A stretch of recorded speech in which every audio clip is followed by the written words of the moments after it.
गरीब की दोस्ती की कहानी। एक दिन साहिल नाम का लड़का बस से गांव आया। अभी वह बस से उतरा ही था कि किसी ने उसको पीछे से आवाज दी, साहब मैं आपका सामान उठा लूं। साहिल ने पीछे मुड़कर देखा तो उसी की उम्र का एक लड़का खड़ा था, जिसने फटे पुराने कपड़े पहन रखे थे। साहिल ने उसे टालते हुए कहा, नहीं मैं सामान खुद उठा लूंगा। ये सुनकर वह लड़का थोड़ा सा निराश हो गया और बोला, साहब कुछ भी दे देना, बहुत मजबूर हूं, कुछ खाने का इंतजाम हो जाएगा। इसके बाद साहिल को उस लड़के की आंखों में आंसू नजर आ रहे थे। फिर उसने गौर से उसे देखा तो वह उस लड़के को पहचान गया कि यह तो उसके बचपन का दोस्त राहुल है। लेकिन इस हाल में साहिल ने उससे कहा, पहले मेरे साथ चलो।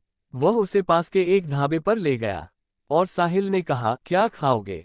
साहिल के पूछने पर लड़के ने कहा, नहीं साहब, अगर आप सामान उठवाओगे तो ही मैं कुछ लूंगा। साहिल हंसते हुए बोला, हाँ मैं जानता हूँ तुम बहुत खुददार हो और किसी की मदद नहीं लोगे, लेकिन तुम सामान बाद में उठा लेना, पहले कुछ खा लो। लड़का डरते डरते सामने पड़ी एक कुर्सी पर बैठ गया और साहिल भी उस लड़के के सामने वाली कुर्सी पर बैठ जाता है। साहिल उससे पूछता है, तुम इस हाल में कैसे? मेरा मतलब है, कुछ अपने बारे में बताओ। राहुल ने बताया, साहब मेरे पिता इसी गांव में एक किसान थे। गांव के जमींदार से कर्ज लेकर उन्होंने फसल लगाई थी, लेकिन सारी फसल खराब हो गई। कर्ज का ब्याज बढ़ता गया और जमींदार ने हमारे खेतों, बैलों और घर पर कब्जा कर लिया। पिताजी ये सब बर्दाश्त न कर सके, इसलिए उन्होंने फांसी लगा ली। मैं तब छोटा था और कुछ दिन बाद मेरी माँ की भी मृत्यु हो गई और मेरे पास पैसे नहीं होने के कारण मुझे भूखा रहना पड़ता था। तब से जो भी काम मिलता मैं उसे कर लेता हूँ। दोपहर को बस के आने पर कोई कोई सवारी सामान उठवा लेती है तो खाने का इंतजाम हो जाता है।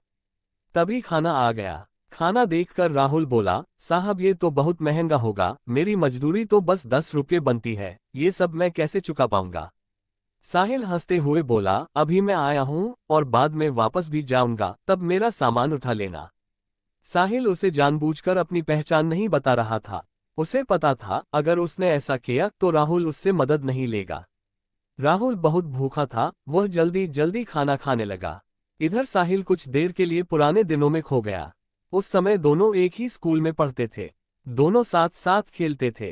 राहुल पढ़ने में बहुत तेज था, उसमें और साहिल में हमेशा फर्स्ट आने की होड़ लगी रहती थी। साहिल के पिता उसी स्कूल में अध्यापक थे। साहिल के पिता का ट्रांसफर हो गया तो साहिल को स्कूल छोड़कर शहर जाना पड़ा। साहिल अब कॉलेज में पढ़ता है, वह छुट्टियों में गांव के पुराने दोस्तों से मिलने आया था। वैसे साहिल के चाचा भी इसी गांव में रहते हैं। साहिल को ये बिल्कुल भी उम्मीद नहीं थी कि उसका दोस्त उसे इस हाल में मिलेगा। साहिल अपने ही ख्यालों में खोया हुआ था, तभी राहुल ने उसे कहा, साहब मेरा खाना हो गया, चलिए अब आपका सामान उठा लेता हूँ। साहिल ने जवाब दिया, बैठो अभी चलते हैं, अपने बारे में कुछ और बताओ।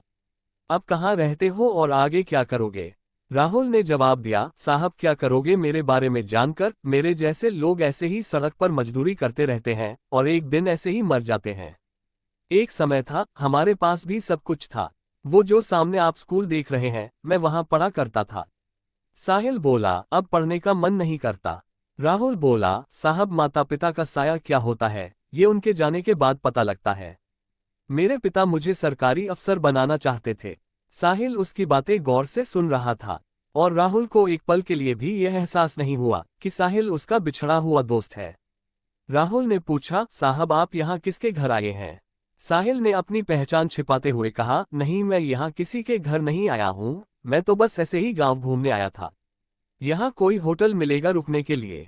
राहुल ने कहा, हाँ साहब, बस स्टैंड के पीछे ही एक होटल है, आपके शहर जैसा तो नहीं पर ठीक ठाक है, मैं आपको वहीं ले चलता हूँ। साहिल ने हाँ में सर हिलाया। फिर राहुल सामान लेकर आगे आगे और साहिल उसके पीछे पीछे चलने लगा। कुछ ही देर में वे होटल में पहुंच गए। साहिल ने एक कमरा लिया, फिर राहुल उससे कहने लगा, साहब अब मैं चलता हूँ और जब आपको जाना हो तो बता देना, मैं आपका सामान लेने आ जाऊंगा।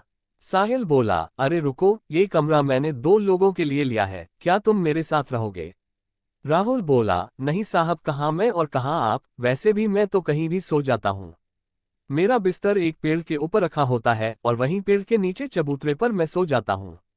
मुझे जाने दो साहब। साहिल बोला, मुझे तुमसे बहुत सी बातें करनी है, जब तक मैं यहाँ हूँ क्या तुम मेरे साथ रहोगे? क्योंकि मैं यहाँ किसी को जानता नहीं हूँ। इसलिए क्या तुम मुझे पूरा गांव घुमाओगे? राहुल ने कहा, ठीक है साहब, मैं आपको पूरा गांव घुमा दूंगा। कमरे में सामान रखने के बाद साहिल राहुल को लेकर एक कपड़े की दुकान पर पहुंचा और उसे नए कपड़े और नए जूते दिलवाए। फिर उसे लेकर होटल पर आ गया। उसने राहुल की जरूरत का हर सामान खरीदा और उससे कहा, तुम नहाकर ये कपड़े पहनो, मैं अभी आता हूँ। राहुल को कुछ समझ नहीं आ रहा था। राहुल ने नहा धोकर नए कपड़े पहने और अपने आप को शीशे में देख ही रहा था कि तभी साहिल आ गया। राहुल अपने कपड़ों को देखकर रो रहा था। साहिल बोला, क्या हुआ, कपड़े अच्छे नहीं हैं? राहुल बोला, नहीं साहब, माँ की याद आ गई, वो अपने हाथ से कपड़े सिलकर मुझे पहनाया करती थी। राहुल बोला, साहब कल मैं आपको अपना घर दिखाऊंगा जो जमींदार ने हथिया लिया है। साहिल उससे बैठकर बातें करने लगा। फिर साहिल ने राहुल से पूछा, कितना कर्जा था तुम्हारा? राहुल ने कहा, साहब सब मिलाकर 50 से 60 हजार था, लेकिन अब तो 80 से 90 हजार हो गया होगा। काफी देर इधर उधर की बातें करने के बाद दोनों सो गए। सुबह साहिल राहुल को लेकर गांव घूमने गया। वहां राहुल ने अपना घर दिखाया जो बंद था। फिर वह साहिल को उस पेड़ के नीचे ले गया जहां कल तक वह सोता था। राहुल बोला, साहब ये पेड़ ही मेरे माँ बाप है, मैं यहीं सोता हूँ। साहिल बोला, राहुल मैंने तुमसे झूठ बोला था, मैं गांव घूमने नहीं, सिर्फ तुमसे मिलने आया था। ये सुनकर राहुल चौंक गया। साहिल ने बताया, मैं तुम्हारे बचपन का दोस्त साहिल हूँ। ये सुनकर राहुल गौर से साहिल के चेहरे को देखने लगा। राहुल को अब उसमें अपना दोस्त नजर आने लगा और उसकी आंखों से टप टप आंसू बह रहे थे। राहुल बोला, साहब आप। राहुल कुछ बोलता इससे पहले साहिल ने कहा, साहब नहीं साहिल, तुम्हारा दोस्त। राहुल कुछ बोल न सका। वह बस एकटक साहिल को देखे जा रहा था। उसके अंदर का सैलाब अब उमड़ने लगा था। इतने सालों का दर्द उसकी आंखों से बह रहा था। आज उसका कोई अपना उससे मिलने आया, इस बात पर अभी भी उसे विश्वास नहीं हो रहा था। साहिल ने उसे चुप कराया। फिर वह उसे लेकर अपने चाचा के घर गया। साहिल के चाचा एक संपन्न किसान थे। उन्होंने अपने साथ कुछ और किसानों को इकट्ठा किया और जमींदार के घर पहुंच गए। साहिल के चाचा ने जमींदार से पूछा कि राहुल के पिता पर कितना कर्ज है। जमींदार ने अकड़ से कहा, कौन चुकाएगा? इसके पास तो फूटी कौड़ी तक नहीं है, नहीं तो इसका बाप फांसी नहीं लगाता। फिर जमींदार ने कहा, सब मिलाकर 1 लाख रुपए हैं। साहिल ने अपने चाचा को इशारा किया और उन्होंने बैग से 1 लाख रुपये निकालकर जमींदार के सामने रख दिए और कहा, इसके खेत, मकान और बैल अभी वापस चाहिए। जमींदार ये देखकर घबरा गया, लेकिन इतने लोगों के सामने वह कर भी क्या सकता था। उसने घर की चाबी, खेत के कागज और बैल राहुल को वापस कर दिए। वहां से निकलकर साहिल बोला, चाचा जी मैं शहर पहुंचते ही आपके पैसे लौटा दूंगा। चाचा जी ने कहा, कोई बात नहीं बेटा, तुम बहुत नेक काम कर रहे हो। फिर उन्होंने राहुल से बोला, बेटा तुम्हें तुम्हारा सब कुछ वापस मिल गया। अब अपने खेतों पर खेती करो, हम सारे किसान तुम्हारा साथ देंगे। ये सुनकर सब किसान तैयार हो गए। हाँ बेटा, अब वो जमींदार तुम्हारी तरफ आंख भी नहीं उठा सकेगा। साहिल ने राहुल को खेती करने के लिए अपने चाचा से 20,000 रुपये और दिलवा दिए। राहुल उसके पैरों में गिर पड़ा। उसे उठाकर साहिल ने कहा, दोस्त अब तुझे आगे निकलकर दिखाना है। अगली बार जब मैं गांव आऊं तो मेरा दोस्त मुझे खुशहाल मिलना चाहिए। ये कहकर साहिल ने राहुल को गले लगा लिया। अगले दिन साहिल शहर चला गया। वहां से उसने अपने चाचा के पैसे उनके बैंक में जमा करवा दिए।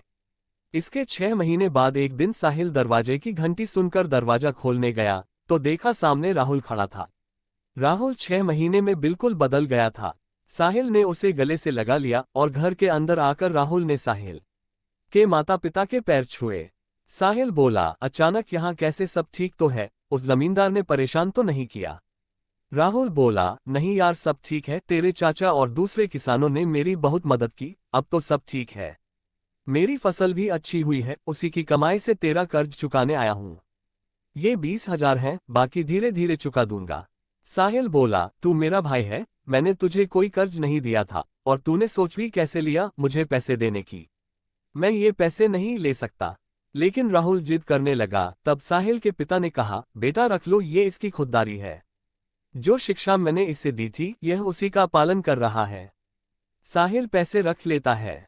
फिर राहुल शर्माते हुए उसे अपनी शादी का कार्ड देता है। साहिल कहता है, अरे वाह, तू शादी कर रहा है। तभी साहिल के पिता ने कहा, हाँ जब तूने हमें सब बताया था तभी मैंने तेरे चाचा से इसके लिए एक अच्छी सी लड़की देखने के लिए कहा था। कब तक घर में अकेला रहेगा? राहुल बोला, मैं आप लोगों का एहसान जिंदगी भर नहीं भूल सकता, मेरी तो कोई औकात नहीं थी। साहिल बोला, सब ऊपर वाला करता है, सब उसी के हाथ में है, तेरे अच्छे दिन आने थे। मैं नहीं आता मदद करने तो ऊपर वाला किसी और को भेज देता। कुछ दिन बाद साहिल अपने परिवार के साथ राहुल की शादी में गया। उन्हें देखकर राहुल बहुत खुश हुआ और पूरा गांव दोनों की दोस्ती की मिसाल देने लगा।